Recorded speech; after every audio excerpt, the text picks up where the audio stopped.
오늘 우리에게 주신 하나님의 말씀은 구약 성경에서 봅니다.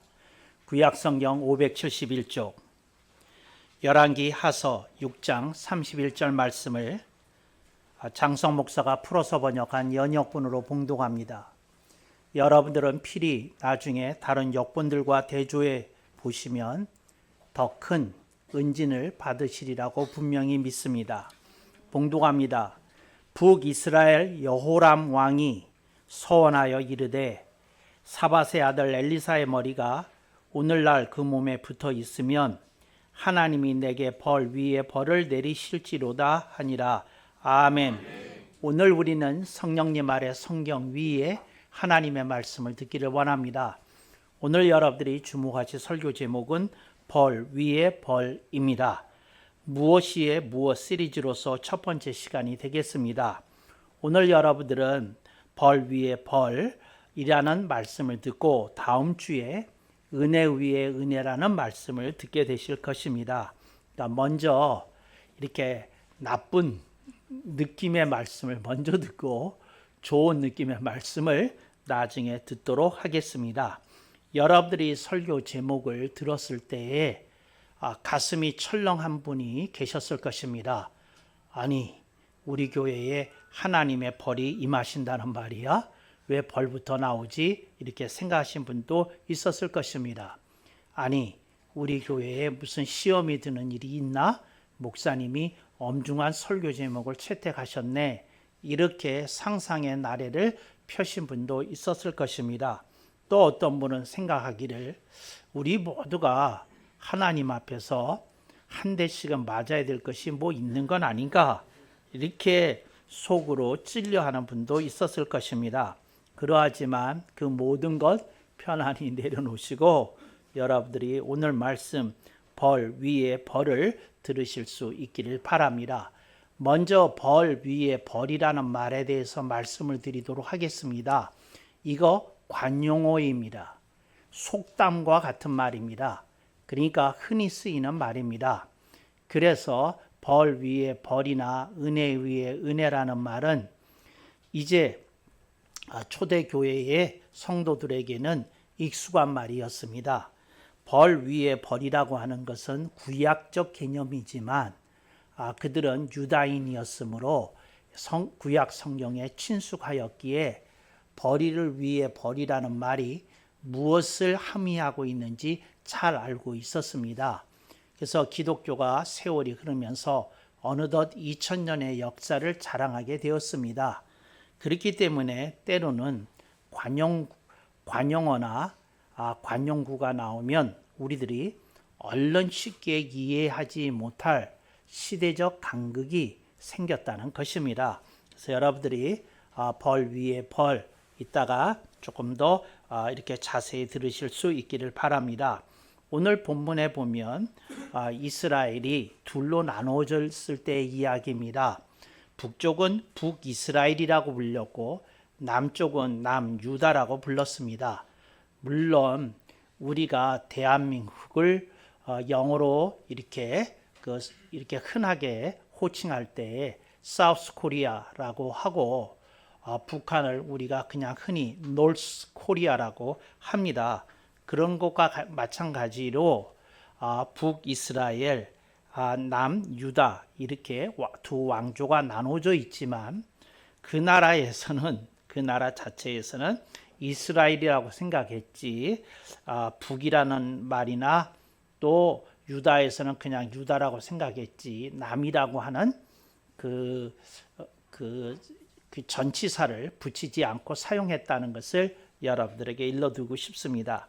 그러나 여러분들에게 북이나 남을 붙이지 않으면 그냥 이스라엘이 등장했을 때에 이스라엘 전체로 착각할 우려가 있어서 북이스라엘, 남유다 이렇게 번역한다는 거 기억하시면 좋겠습니다.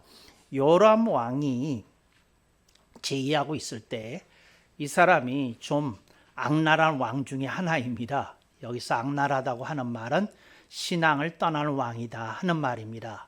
하나님의 말씀과 대치되게 살았습니다. 우상 숭배를 장려하였고 또 그들이 이방인과의 통혼을 권장하고 또 세속적인 물결이 사회 전반을 뒤엎고 있는 것에 대해서 그다지 경각심을 갖고 있지 않던 왕이었습니다. 그래서 하나님이 북이스라엘 사회 전체가 혼탁해지고 또 그들이 세속화의 물결 속에 오염된 걸 보시고 하나님이 아람 왕 벤 하닷을 들어 북이스라엘을 공격하게 하십니다. 그래서 거대한 세력을 자랑했던 아람의 군대가 이제 북이스라엘을 침공해 들어와서 그들의 수도가 있는 사마리아 성에 집결하였습니다. 그랬는데 저들에게 항복을 권하지만 이 왕 여호람 왕의 자존심이 항복하는 것을 용납하지 못합니다. 내가 죽으면 죽었지 이방의 계 앞에 내가 무릎을 꿇을 수는 없느니라 하면서 버텼습니다. 그랬더니 아람의 군대가 장기전으로 들어가기 시작합니다. 진영을 튼튼히 하고 그리고 군량미를 조달받고 그러면서 그들이 너희들이 얼마나 버티는지 보자 합니다. 그랬더니 그 안에 식량이 바닥나기 시작하였습니다. 그래서 그 한 달, 두 달 지나게 되니까 어떤 일이 벌어지기 시작했는고 하니 아사자가 속출하기 시작하였습니다. 그러니까 굶어 죽는 사람들이 많이 나타나기 시작했습니다. 그랬더니 정말 그 마을에 여성들이 마을 회관에 모였습니다. 그리고 회의를 했습니다. 우리가 이러다가 다 굶어 죽게 생겼다. 우리가 살 길을 찾아야 되겠다. 그러니 우리에게 먹을 것이 떨어졌고 우리들이 소나 양이나 염소나 비둘기나 다 우리가 먹을 거 다 먹었지 않냐. 남은 거 없다. 그러니 우리들이 이렇게 하자. 정말 참담하지만 우리가 살아나려면 이 길밖에 없는 것 같다. 우리들이 제비를 뽑자. 제비를 뽑아서 뽑힌 가정에 가장 어린 애를 우리가 죽여서 삶아 먹자. 뭐 이런 결의를 했습니다. 근데 성경에 보면요, 거의 귀신 나오는 괴담보다도 더 참혹한 얘기가 곳곳에 널려 있습니다. 그래서 그거 합니다. 근데 저는 이스라엘 여성들이 모여서 이런 회의를 했다는 것 자체가 우선 이해가 안 돼요. 그다음에 두 번째는 그랬더니 그것이 만장일치로 또 가결이 된 것도 이해가 안 돼요. 더 이해가 안 돼요. 그리고는 또 추첨통을 갖고 오라고 그래가지고 각 집의 이름을 다 쓰고 추첨통에다 넣고 그 다음에 이제 뽑는 겁니다. 가장 경건하다고 여겨지는 사람, 가장 이렇게 사람들이 생각할 때 덕망 있는 분이 나오라고 그래가지고 그분으로 하여금 그 통을 흔들게 하고 그래서 이름을 뽑게 합니다. 이 어떤 집의 이름이 뽑혔습니다. 미안해요 하면서 그래도 우리가 살아야 되니 빨리 도축장으로 갑시다. 그러고는 그 아이를 데리고 도축장에 가서 죽이고 그거를 또 고기를 또 뭐 멸균을 한다고 또 삶아서 또 고기를 소나 돼지의 고기를 정육점에서 발라내듯이 발라가지고 각 집에 나눠줘가지고 먹었다는 겁니다. 그랬는데 그런 사건이 있은 다음에 이제 그러니까 몇 집이 건너갔잖아요. 그랬더니 네 번째 집에 갔는데 그 집에 그 엄마가 얘기를 한 거예요. 안 돼요. 포체는 안 돼요. 그런 거예요. 그 집의 엄마가. 안 돼요. 우리 애는 안 돼요. 그리고 포체를 숨겼어요. 그리고는 버텼어요. 그랬더니 이 엄마들이 분노해서 왕한테 쳐들어왔어요. 가장 악랄했다는 그 여호람 왕 앞에서 하는 말이 왕이여 재판을 해주소서. 포체 엄마가 포체를 숨겼나이다. 우리가 걔를 어떻게 해서 이제 먹어야 며칠을 더 살겠는데 애를 내달라는 판결을 내려주시고 아니면 포체 엄마가 도축되게 하옵소서. 그러고 그 얘기를 한 거예요. 근데 왕이 이 얘기를 듣고 참남해하면서 자기 옷을 찢었어요. 우리나라가 어찌다가 이렇게 되었다는 말이냐? 정말 하나님의 말씀으로 무장했던 우리 백성이 어쩌다 이렇게 돼 있느냐? 그러고 막 찢고 울음을 그 섞인 목소리로 한 말이 오늘의 본문입니다. 그러니까 앞에 이제 얘기는 다 했고 그 본문의 얘기입니다.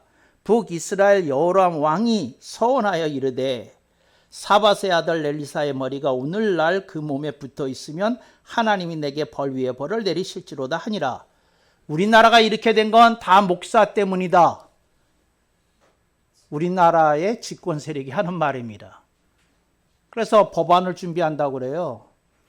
교회에서 쓸데없이 그 정부의 시책에 반대를 하면 교회를 해체할 수도 있는 법안을 발의해서 움직였다가 기독교에서 강력 반발하니까 지금 수구로는 들었지만 거기에 자랑스럽게 서명했던 78명의 그 국회의원들이 있어요. 그 당에서. 근데 그랬더니 또 다시 얘기하기를 이런 걸 공개하는 것, 그거 공개해야 되잖아요. 누가 그 발의했는지 안 했는지. 정보보호법에 걸리기 때문에 이걸 단톡방에 올린 사람은 정보보호법에 의해서 그 처벌을 받을 줄 아시오. 우리 대한민국이 이정이 됐어요. 오늘 본문에 있는 내용과 상반한 거죠. 그래서 뭐라고 얘기하냐면 이게 이 나라를 잘못 다스린 나 때문이다. 여러 왕이 이렇게 얘기하는 게 아니라 엘리사 선지자 어디 있느냐? 그러니까 북이스라엘에서 가장 강력한 선지자가 엘리사 선지자였는데 말하기를 엘리사 선지자가 하나님과 사바사바를 잘했으면 하나님이 아람 왕의 마음을 돌이켜서 철군하게 하였을 터인데 엘리사 선지자가 하나님과 소통이 안 되는 거짓 선지자라 이런 일이 생겼다. 그래서 책임을 엘리사 선지자에게 돌리고 뭐라고 그러냐면 내가 그 목을 필히 베어야 되겠다. 잡아서 베어야 되겠다. 만약에 그렇게 안 하면 하나님이 벌 위에 벌을 내리실지로다 하는 말은 내가 이렇게 꼭 할 테니 만약에 이렇게 안 하면 하나님 나한테 벌 위에 벌을 내려주세요. 이렇게 관용어 내지 관용구로 쓰이는 말이었다 하는 것이 오늘 설교 제목입니다. 이게 벌 위에 벌이에요. 그런데 여러분들이 좀 세상을 살 때 이런 때 있잖아요. 교회를 어느 때 여러분들이 가야 되는데 여러분의 대학 동기가 하필이면 12시에 결혼식을 한다고 그래요. 근데 주일 공동 예배는 오전 11시 하니까 예배 드리고는 결혼식에 참석이 어렵잖아요. 그러니까 여러분들이 그 친구하고의 정의를 생각해 가지고 여러분들이 결혼식에 가는데 여러분의 마음이 상쾌합니까? 그렇지 않으면 뭔가 모르게 찜찜합니까? 찜찜합니다. 그러면 또 가면서 또 기도도 조금 안 하던 기도도 하지 않습니까? 하나님 아버지, 내가 오늘 불가피하게 우리 결혼식을 하는 친구한테 가는데 하나님 아버지 교통사고 없게 보호해 주세요. 꼭 하잖아요. 왜? 평소에 그런 기도 안 해요. 근데 찜찜한 날은 어떻게 해요? 하잖아요. 근데 그런 사람들의 마음속에 있는 개념이 뭐다? 벌 위에 벌. 이제 예를 들자면 이런 거더라는 것이지요. 제가 미국에서 목회를 했을 때 한 달에 한 번씩 꼭 주일에 안 나오는 분이 있었어요. 그런데 회사를 경영하는 분인데 이렇게 영업을 위해서 이렇게 자기가 관련된 업체 사장들하고 한 달에 한 번씩 골프를 쳐요. 그런데 골프를 뭐 아침 공기가 신선하다나 뭐다 그래가지고 일찍 모여서 라운딩하고 점심을 먹고 뭐 그 목욕하고 그리고 좋은 데 가서 점심 먹는 그 코스로 하루를 쭉 지내는 거거든요. 근데 이분이 그 교회에 와서 예배 드릴 땐 참 좋은데 그날 갈 때는 이게 찜찜하잖아요. 그러니까 맨날 이게 뜨겁게 이렇게 기도를 하는 거죠. 하나님 아버지 아무 일 없게 해주세요. 보호해 주세요. 주님이 제 그 불가피한 사정을 좀 이렇게 용납해 주세요. 그리고 그렇게 이제 기도를 하거든요. 근데 그런 사람에게 뭐가 있어요? 무슨 개념이? 벌 위에 벌이라는 개념이 있더라는 것이지요. 제가 그 미국에서 그 조직신학 교수를 할 때에 학생들이 그 리트릿이라고 여름에 이제 수양회를 가거든요. 근데 이제 수양회를 가는데 제가 몸이 아파서 못 갔어요.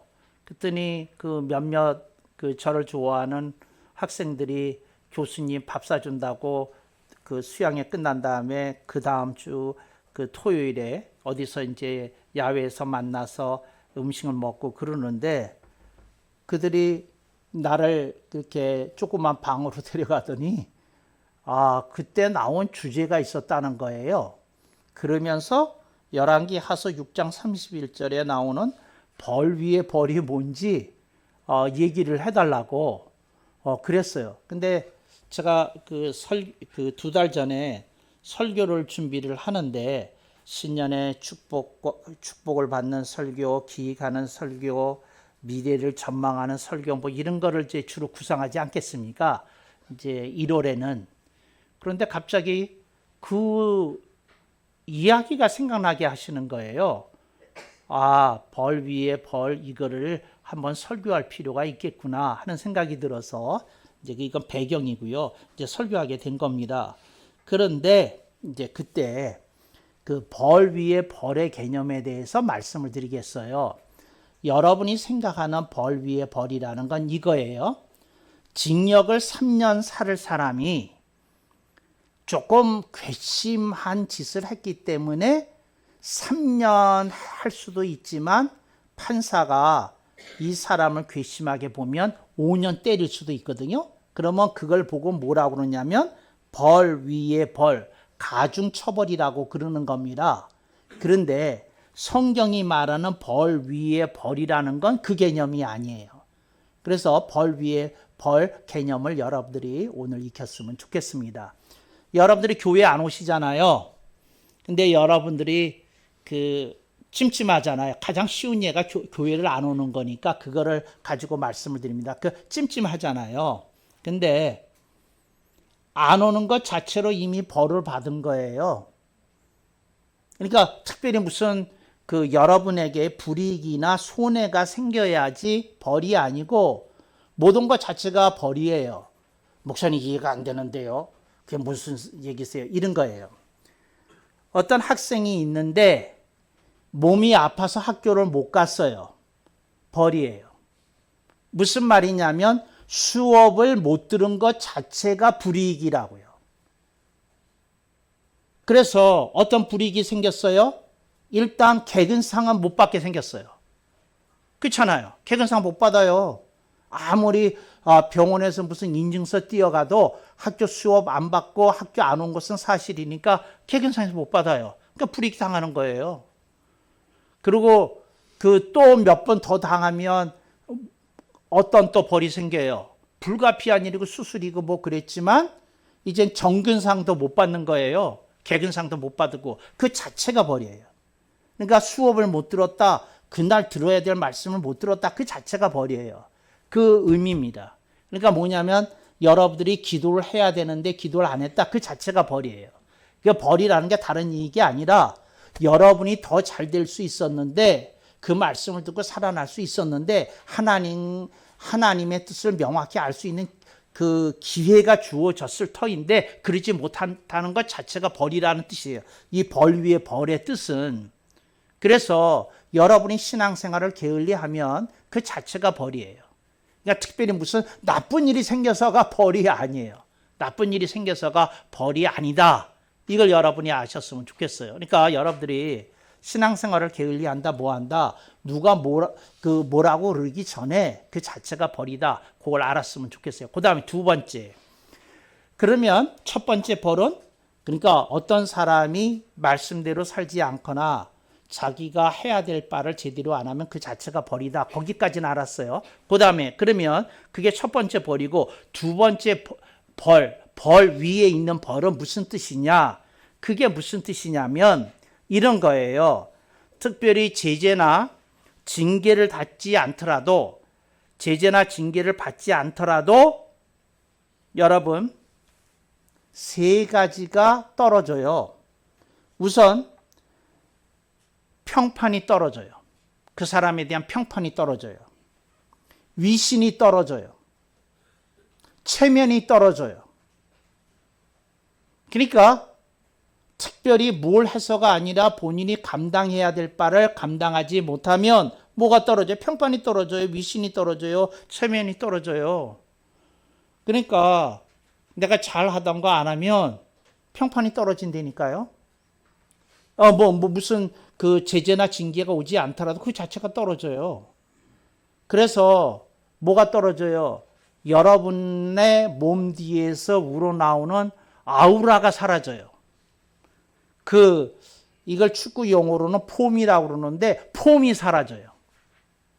폼이 사라져요. 이걸 영어로는 쿨하다 그러는데 쿨한 게 사라져요. 멋진 게 사라져요.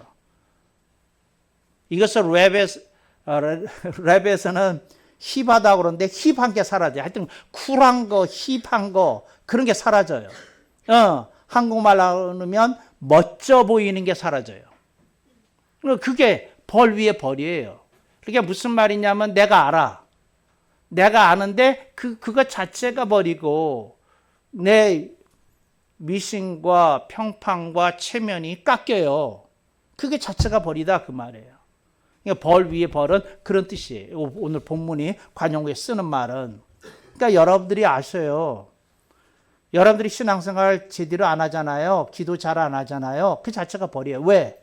기도를 했으면 더 많은 응답을 받고 더 많은 기적을 체험했을 것인데 본인이 그렇게 안 하니까 그 자체가 벌이다 그 말이야. 누가 특별히 벌을 내려서가 아니라 누가 특별히 징계를 가해서가 아니라 그 자체가 벌이라 그 말이야. 그리고 그 사람의 모습이 멋져 보이지 않는 그 자체가 뭐라고요? 벌이라니까요. 남에게만 얻어먹는 친구들이 있어요. 그 자체가 벌이에요. 왜? 평판 나쁘거든요. 위신 없거든요. 아우라 없거든요. 폼이 없거든요. 본인은 실리를 챙겼다고 좋아하는지 모르지만 벌 위에 벌을 당하고 있는 거예요. 그래서 저는 여러분에게 신년을 살면서 이 얘기를 하는 거예요. 여러분이 특별히 어떤 제재나 징계에 대한 두려움 내려놓으시고 여러분이 신앙생활을 게을리할 때 그 자체가 나에게 불이익을 일으킨다는 걸 기억하시고 그 다음에 여러분들이 내가 그 몫을 감당하지 않을 때 나의 멋진 모습이 훼손되고 파괴되어 간다는 걸 인식하라는 거죠. 집안에서 보면 어떤 애가 있거든요. 시무는 되게 하기 싫어해요. 그리고 그냥 꾀나 피우고 그래요. 근데 본인은 모르고 있는 거예요. 본인의 평판, 위신, 체면 이런 게 다 붕괴되고 있는 걸 본인은 모르는 거죠. 여러분 그걸 알아야 돼요. 신앙생활 하면서. 내가 제대로 할 때 뭐가 일어서는 거지 실리를 챙겨서 좋은 것 같지만 반드시 좋은 게 아니라니까요.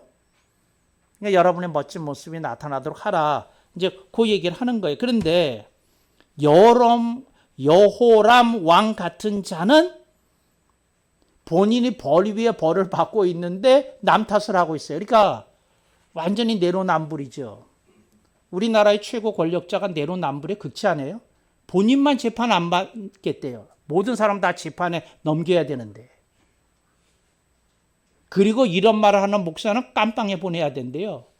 그리고 그런 목사를 지지하는 교회는 해체해야 된대. 이게 무슨 공산당도 아니고. 근데 그런 시대에 들었었어요. 근데 거기는 자꾸 얘기하면 입이 더러워지니까 더 얘기 안 할래요. 근데 무슨 얘기를 하는 거냐면 난 여러분에게 관심이 있는 거죠. 여러분들이 벌 위에 벌이 뭔지를 아셔야 된다는 거죠. 그거 그렇게 요렇게 내가 얕게 살면 좋은 것 같다, 이렇게 하면 좋은 것 같다, 아니야. 짱구가 개발되면 안 돼요. 짱구를 하는 분들이 자꾸 짱구를 굴리다 보니까 모르는 게 있더라고요. 다른 사람 눈에도 본인이 짱구 굴리는 걸 보고 본인을 훌륭하게는 보지 않아. 실속을 챙기는 사람으로는 인정을 하지만 훌륭하게 보이지는 않아. 근데 그거 본인만 모르고 있는 거지. 누구처럼? 요람 왕처럼. 여러분 정신 번쩍 차려야 돼. 그렇게 살 일이 아니야. 그래서 난 여러분한테 신년에 당부하고 싶은 게 있어요. 양심을 살리고 염치를 좀 살리고 그리고 거기서 좀 깨어나시고 짱구는 좀 내려놓으시고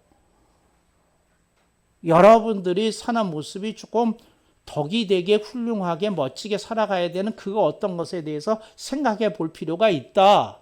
여롬처럼 여호람처럼 살면 안 된다. 이제 그 얘기를 하려는 거죠. 근데 본인이 안 보이는 거예요. 다른 사람은 보이는데. 그 말이 일견 맞잖아요. 하나님의 사람이 제대로 있었으면 우리나라가 이 지경이겠어? 그분의 기도를 들으시고 하나님이 북이스라엘을 불쌍히 여기서 건져주셨겠지. 일견 맞는 말이잖아. 일견 맞는 말이잖아. 근데 나라를 다스리는 책임과 권한이 왕인 자기에게 있다는 건 잊고 얘기를 하고 있거든.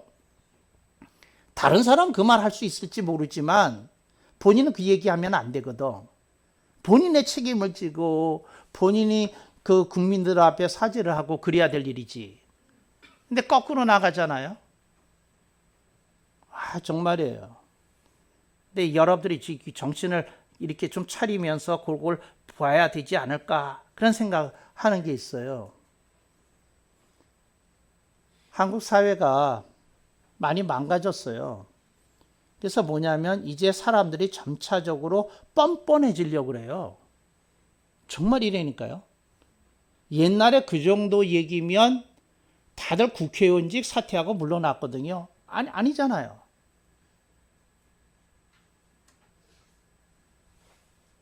남녀의 샘플을 보여주려고 작정했는지 김병기라는 분이나 이혜훈이라는 분이나 아주 남녀 쌍으로 아주 정말이에요. 얼마나 뻔뻔해요. 본인들은 당당하다고 생각하는지 모르는데 그건 당당한 게 아니에요. 뻔뻔한 거지. 근데 왜 그러냐? 근데 그 얘기가 수천 년 전에도 있었다. 북이스라엘에는 여호람 왕이 그랬다. 그 얘기를 하는 거예요. 근데 이 사람이 왜 그렇게 됐느냐? 남만 보고 자기는 보지 않았다는, 안 보면서 살았다는 거죠. 여호람 왕의 좌우명이 뭔지 아시죠? 내로남불. 내가 하면 로맨스야. 다른 사람이 하면 불륜이고. 그런 좌우명 가지고 샀어요, 여호람은. 그러니까 내 얘기는 하지 말라는 거죠. 내로. 남의 불륜은 내가 얘기하겠다는 거죠. 근데 그게 진리도 아니고 정의도 아닌 건 본인이 포함돼야 진리고 정의거든. 근데 그러면서도 권력 있다고 뻔뻔하게 외치니까 그게 후한무치의 극치라는 거예요. 근데 그런 대한민국에 살고 있어요. 서글프다 못해. 비통해요. 비통해. 요즘 목사님들이 챌린지하고 있어요. 나도 이렇게 설교한다. 나까지 깜빵에 보낼래? 이제 설교 끝에 그 말을 하는 챌린지가 있어요, 요새. 어쩌다가 나라가 이 지경이 됐어. 근데 그건 그렇고 우리는 어떻게 살아야 되겠어요? 어떻게 살아야 되겠어요? 평판과 위신과 체면을 존중하면서 살아야 되겠어요. 좀 쿨하고 힙하게 살아야 되겠어요. 그리고 우리는 결코 뻔뻔하게 살아서는 안 되겠고 정말 겸손하게 살아야 되겠어요. 하나님 주신 메시지 속에서 그걸 이렇게 들어야 되잖아요. TV를 보다가 초등학교 2학년짜리가 딸내미가 아빠한테 물었대. 저 사람은 정말 모르는 거야, 아빠? 하고 물었대요. 그러니까 너무 뻔뻔한 얘기를 하니까 초등학교 2학년도 이해가 안 된 거야. 그랬더니 그 아빠가 했다는 말이 너무 멋져. 뭐라고 그랬냐면 대한민국에선 저렇게 뻔뻔해야 국회의원 하는 거란다. 그랬다는 거야. 너무 멋진 말 아니야? 그 어떻게 살이 떨리고 낯이 부끄러워서 어떻게 그 기자들을 만나겠어? 어떻게 TV 기자 앞에 당당히 화장한 얼굴을 들이밀겠냐고. 근데 그래. 이게 현실이야. 그래서 저는 굉장히 두려움에 사로잡혀 있어요, 요새. 우리 애들이 그 어떤 시각이 바뀌어져서 저게 갑자기 멋지게 보이는 그런 더러운 세상이 오지 않을까 걱정이 된다니까요. 하도 이게 횡행하고 있으니까. 여러분 정신을 버떡 차려서 멋진 교회가 되도록, 멋진 사람들이 모인 그것이 되도록 우리 자신을 좀 깔끔하게 좀 다듬고 살고 그래야 될 필요가 있겠다. 그랬어요. 어떤 분이 이런 얘기를 했어요. 저는요, 부끄럽게 살아요. 그래서 아무 할 말이 없네요. 그랬어요. 제가 그분한테 이런 얘기를 했어요. 아무 말도 안 하는 게 부끄러운 겁니다. 더 부끄러운 겁니다. 옳은 건 옳다고 그러고 그른 건 그르다고 그래야지. 할 말이 없다는 말이 무슨 얘기입니까? 옳은 건 옳다고 그러고 그른 건 그르다고 그래야지. 정말이에요. 하나님이 여러분들에게 주신 미션이 있어요. 그게 뭐냐면 여러분이 여러분의 영역에서 그리스도인으로서의 빛과 소금을 보여줘야 돼요. 빛과 소금의 모습을. 정말이에요. 진짜 짠맛을 보여주세요. 소금으로서. 진짜 밝은 모습을 보여주세요. 빛으로서. 그런 새누리 공동체 되기를 축복합니다. 아멘. 억만 번.